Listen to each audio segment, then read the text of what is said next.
Today we will take division algorithm for polynomials, chapter 2, class 10, exercise 2.3, question number 5.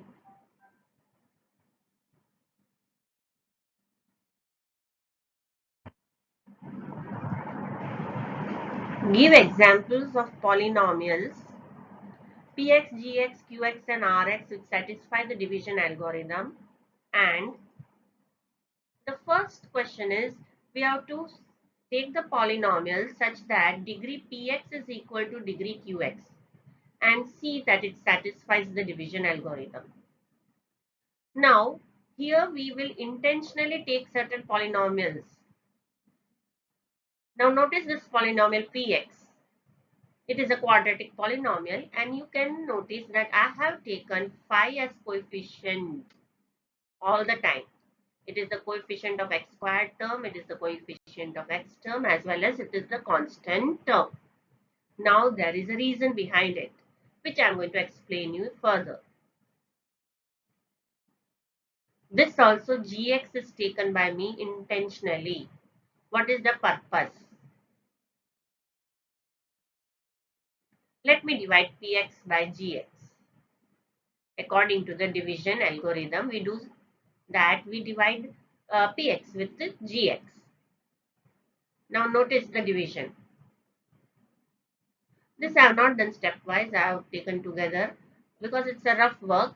Here you can see that phi is common in this px. We are removing the phi, and that is our gx. According to division algorithm, phi into this polynomial, which is our quotient, on multiplying this phi with our quotient. This is what we usually do in division algorithm. We multiply these two, and on multiplying gx and px, we are multiplying gx and qx. When we multiply gx and qx, what are we going to get?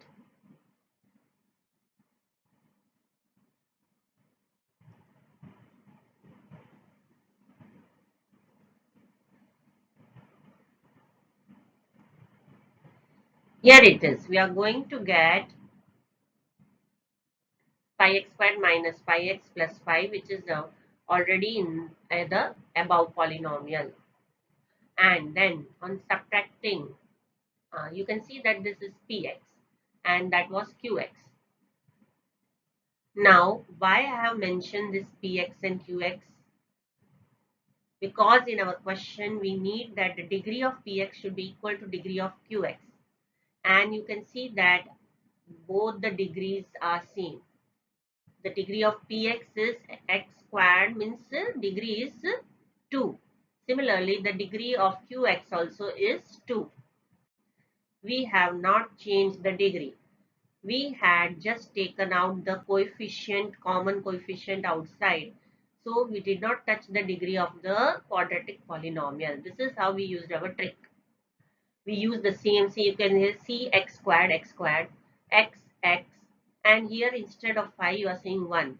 It means we have removed 5 from this px, and that was our gx. So this is how we have used the trick. And now on subtracting, you can see that our remainder will be 0. Here again, be careful that remainder should be 0 itself. Otherwise, there can be certain mistakes or it can become complicated also. So later, it's better that you make simpler sums. And these all polynomials you can create by yourself. Instead of 5x squared minus 5x plus 5, you can use any other coefficient. You can use 6. If you are using here 6, then what will come over here? Yes, gx will be 6. Now, if you can use here the coefficients as 10, then you can write here 10. But your qx will not have any coefficients because already you have taken that coefficient over here. So, you can make many sums using this same kind of polynomial, quadratic polynomial.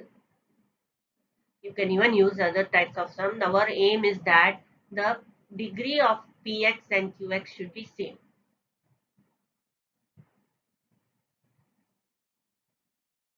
We have used the division algorithm. Mind well, here Rx should be 0.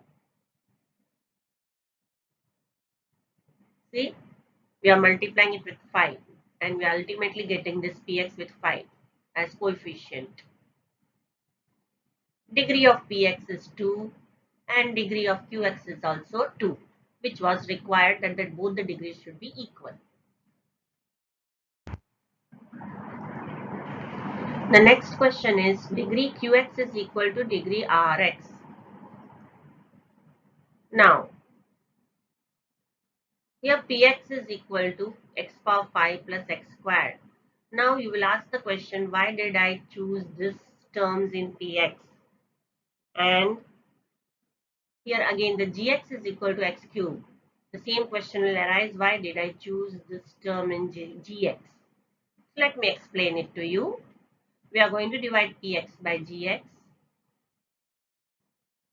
Here they are. We have taken here px. Now, observe the first term of px. It is x power 5. Now, choose a term in gx whose power is less than x power 5. These are the tricks which we are going to use it. So, be careful what tricks you are using. Our gx should have the power less than x power 5. So, we used here x. I have used here x cubed. Now the quotient should be such that its power will be less than x cubed. Be careful, the quotient will be such that its power is less than x cubed. So, and the first term should also get eliminated. So when you divide x power 5 with x cubed, what do we get? This is according to the division algorithm. We usually divide the first term with the divisor or the first term of the divisor. Here the divisor is having only one term. So we divide x power 5 by x cubed and we get x squared. Now multiply these two, x cubed into x squared, you get x power 5. And this x power 5 will get eliminated. We get 0. And you can see then one more term here is x squared. It is coming below. And what is all this? You will ask. And why x squared only? Now go to the question. The degree qx is equal to degree rx. So when I take this x squared as the second term over here and when I bring it down, you can see that now the division process ends. Why? Because this remainder is having the degree less than the degree of gx. That is the division algorithm. If this degree is less than the degree of gx, then you cannot proceed the division further. In short, x squared is the remainder and you cannot continue further. Now, why x squared only? Because our degree of qx, means this one, should be equal to the degree of rx. Then if we put this as second term over here, this x squared over here, the same will be repeated in the remainder. So the sum will become easier. That is why we choose x squared. Now you can understand why I use these two terms.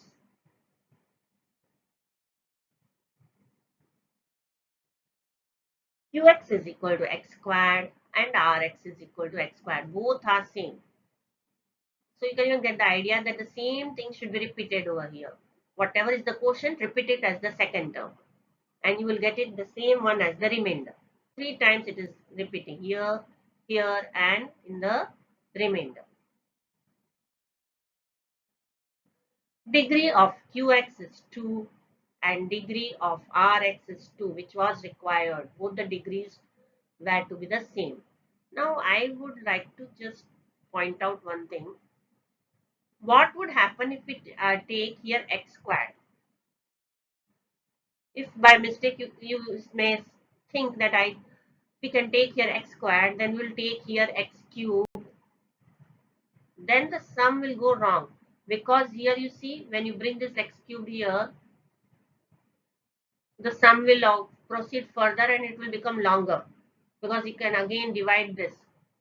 The degree of gx is less than the degree of remainder. So you can keep on dividing. So don't do all that. Be careful. What you have to be careful. Be careful that the degree of this should be greater than the degree of the quotient. That way you have to arrange. You have to make ideas and tricks and arrange in that way. So be careful about it.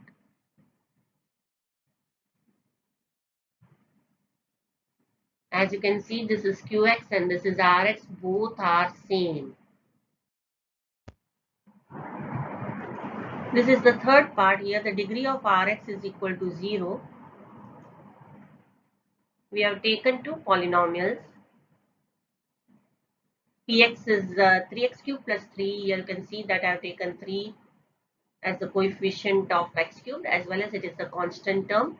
Our gx is x squared, and according to division algorithm, you can see that we divide 3x cubed by x squared, and what do we get? We get 3x. That will become the quotient. So I have put the quotient 3x over here.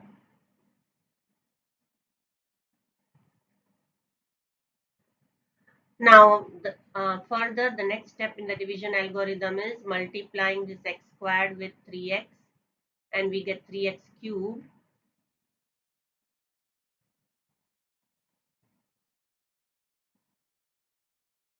On subtracting, the 3x cubed will get eliminated, and the number 3 will be brought down in the remainder. Now the question arises, why 3 and not any other term? Purposefully I have taken this 3. Why? Because the degree of Rx should be 0. When can a degree be 0? When there is a constant term. The degree of a constant term is 0. So be very careful that I have purposefully taken this 3. I could take here x squared, I could take here any other term, but I have not taken them because I needed 3 as the remainder. Now, why 3? It is a constant term. And what is the degree of a constant term? It is 0. Now, one more question. Should we take only 3? Can we take any other constant term? Yes, you can choose anyone. You can choose 5. This same 5 will be brought to the remainder. You can choose any of the constant term. So that is not the question which term you are using as a constant term, but the main important part is that it should be a constant term, not having a variable.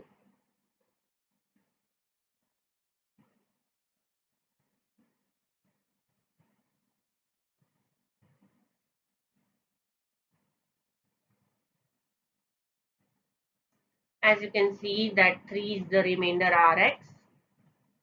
Now, here it goes that what is the role of constant term? How is its degree is becoming 0? Let us see. See, 3 into, it is having a variable x. We can imagine that it is having a variable x, but the degree of that x is 0. So what is x power 0? It is 1. According to the rules of powers and exponent, x power 0 is 1. Hence 3 into 1 is 3. And hence we can say that degree of Rx is 0. See, the degree is 0. Actually, this is the hidden part. 3 means, do all the constant term have the degree 0? Yes. If you take any of the constant term, they will have the degree 0. Right? So, degree of Rx is equal to 0.